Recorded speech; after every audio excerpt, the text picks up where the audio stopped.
আমি নিজে student movement থেকে উঠে আসা লোক। আমি স্টুডেন্ট মুভমেন্ট আমি নিজেও অনেক সাফার করেছি জীবনে। আমি জানি আমার পোস্টটা বড় কথা নয়, মানুষের পোস্টটাই বড় কথা। আমি আপনাদের কাছে বলতে এসেছি, কাল সারা রাত ঝড় জল হয়েছে। আপনারা যখন কষ্ট পেয়েছেন, আমিও সারা রাত ঘুমোতে পারিনি। আমারও কষ্ট হয়েছে। এই ঝড় জলের মধ্যে আপনারা যেভাবে বসে আছেন, আমার মানসিকভাবে কষ্ট হচ্ছে। আপনারা আজকে 33 দিন 34 দিন, আমিও কিন্তু রাতের পর রাত ঘুমাইনি। কারণ আপনারা যখন রাস্তায় থাকেন, আপনাদের জন্য আমাকেও কিন্তু পাহারাদার হিসেবে জেগে থাকতে হয়। অনেক কষ্ট পেয়েছেন, আর কষ্ট না করে যদি আপনারা কাজে ফিরতে চান, আমি আপনাদের প্রতিশ্রুতি দিচ্ছি, আপনাদের ডিমান্ডগুলো আমি কথা বলে সহানুভূতির সাথে আমি স্টাডি করব। আমি অফিসারদের সাথে কথা বলবো। আমি একা সরকার চালাই না, আমার সাথে একটা chief secretary, home secretary, DG police সবাই আছেন। আমি আপনাদের বলতে চাই, আপনাদের ডিমান্ডগুলো আমি ভাববো, আমি চিন্তা করব। যদি কেউ দোষী হয়, তিনি নিশ্চয়ই শাস্তি পাবেন। এবং আমি চাই তিলোত্তমার বিচার হোক।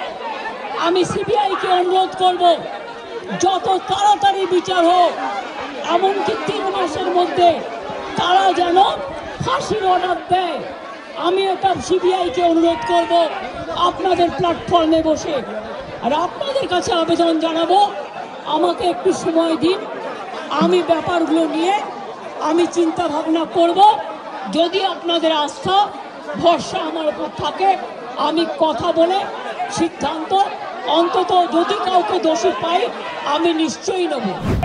আমি সব হসপিটালের রোগী কল্যাণ সমিতিতে আমি প্রত্যেকটা একদম রাজ্য থেকে শুরু করে সব মেডিকেল কলেজ এবং মাল্টি সুপার হসপিটাল, যত রোগী কল্যাণ সমিতি আছে, আমি প্রিন্সিপালদের চেয়ারম্যান করব। এবং তাতে জুনিয়র ডাক্তারও মেম্বার থাকবে, সিনিয়র ডাক্তারও থাকবে, নার্সও থাকবে, একজন পাবলিক রিপ্রেজেন্টেটিভ থাকবে এবং পুলিশ থাকবে। এই সিদ্ধান্ত আমি নিয়েছি।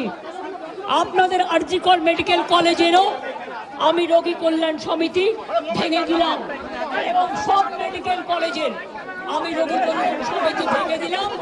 আমি নতুন করে এটা তৈরি করব। আপনাদের যে ডিমান্ড আছে, আপনারা আমাকে বলেছেন, যদি সত্যি কেউ দোষী হয়, দোষীরা শাস্তি পাবে। দোষীরা কেউ আমার বন্ধু নয়, দোষীরা কেউ আমার শত্রুও নয়। আর আপনারা যারা ভাবছেন কেউ আমার বন্ধু, আমি তাদের চিনি না, আমি তাদের জানি না, এবং আমাদের সাথে কোনো সম্পর্ক নেই। তারা এসছেন প্রসেসের মাধ্যমে। এই প্রসেস ফাইনাল হয়ে আমার কাছে আসে, এবং তাই মাত্র 1 মাসের মধ্যে যারা এসছে, তাদের কথা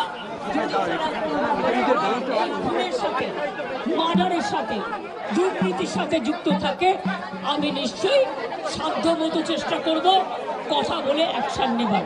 সিপিএম গভর্নমেন্ট ছিল পাওয়ারে, একদিনের জন্য কেউ আমাকে কথা বলতে আসেননি, কিন্তু তা সত্ত্বেও আমি এসেছি। তার কারণ আমি মনে করি আপনাদের কাছে আসা মানে এটা নিজেকে ছোট করা নয়, এটা নিজেকে বড় করা। তাই আপনাদের আবার আবেদন করব, আপনারা বসুন, আপনারা আলোচনা করুন, পরে সিদ্ধান্ত নিন। আমার এটা লাস্ট চেষ্টা আপনাদের জন্য করে গেলাম। বাদবাকিরা যদি আমার উপর ছেড়ে দেন, আপনারা জাস্টিস পাবেন, আপনারা ইনজাস্টিস হবে না, এটুকু আমি বলতে পারি। আপনাদের জন্য সিম্প্যাথি, আমি কোনো অ্যাকশন নেব না। আমি ইউপি পুলিশ নই। ওরা এসমা জারি করেছিল, ওরা 6 মাস মনে রাখবেন স্ট্রাইক র্যালি বন্ধ করে দিয়েছিল। আমি এসব করব না। আপনারা নিশ্চিন্ত থাকুন, কোনো ডাক্তারের বিরুদ্ধে, কোনো কারো বিরুদ্ধে কোনো অ্যাকশন নেবার আমি বিরুদ্ধে। আমি জানি আপনারা অনেক কাজ করেন, মহৎ কাজ করেন। আপনাদের ছাড়া সিনিয়ররা, যেটা কিডনি ডিপার্টমেন্টে মারা গেছে, ক্যাথলেটও চেঞ্জ করতে পারে না, ক্যাথেটার চেঞ্জ করতে পারে না। সেই জন্য আপনাদের আমাদের প্রয়োজন। আমি আপনাদের বলবো, আপনারা ভেবে চিন্তে সিদ্ধান্ত নিন। আর যদি আপনারা আমাকে বিশ্বাস করেন, আমি যখন আপনাদের ধর্ণা মঞ্চে আসতে পেরেছি আপনাদের একজন সহযোদ্ধা হিসেবে, তখন মনে রাখবেন যে আমি আপনাদের, যদি আপনারা বিশ্বাস ভরসা রাখেন, বাদ বাকিটাও মনে রাখবেন। আমি আস্তে আস্তে করে, একদিনে তো সব হয় না, করতেও সময় লাগে, আমাকে একটু সময় দিন, আমি নিশ্চয়ই সাধ্যমতো চেষ্টা করব। আমাদের যে আন্দোলন চলছিল, সেই আন্দোলনের যে ধারা, যে স্পিরিট, সেই স্পিরিট অনুযায়ী দাবি, সেই স্পিরিট অনুযায়ী চলবে। আমাদের যে 5 দফা দাবি, আস্তে আস্তে, আমাদের যে 5 দফা দাবি, সেই 5 দফা দাবি নিয়ে আমরা যে কোনো জায়গাতে আলোচনায় বসতে চাই। আলোচনায় বসা নিয়ে আমাদের মধ্যে কোনো দ্বিমত নেই। আমরা অতি দ্রুততায় এই আলোচনায় বসতে চাই এবং অতি দ্রুততার সাথে কাজে ফিরতে চাই। কিন্তু আমাদের দাবি নিয়ে আমরা, আমাদের যে ন্যায়সঙ্গত ন্যায্য দাবি, অন্যায় দাবি আমরা করছি না। তাহলে এই দাবি নিয়ে মাননীয় মুখ্যমন্ত্রীর কাছে আমরা এক্ষুনি আলোচনায় বসতে চাই।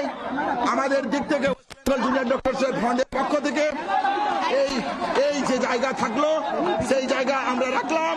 আমরা মনে করি 5 দফা দাবি নিয়ে আমরা কোনো রকমের কোনো সমঝোতায় যেতে রাজি নয়, কিন্তু আমরা 5 দফা দাবি নিয়ে অতি দ্রুত আলোচনায় বসতে চাই।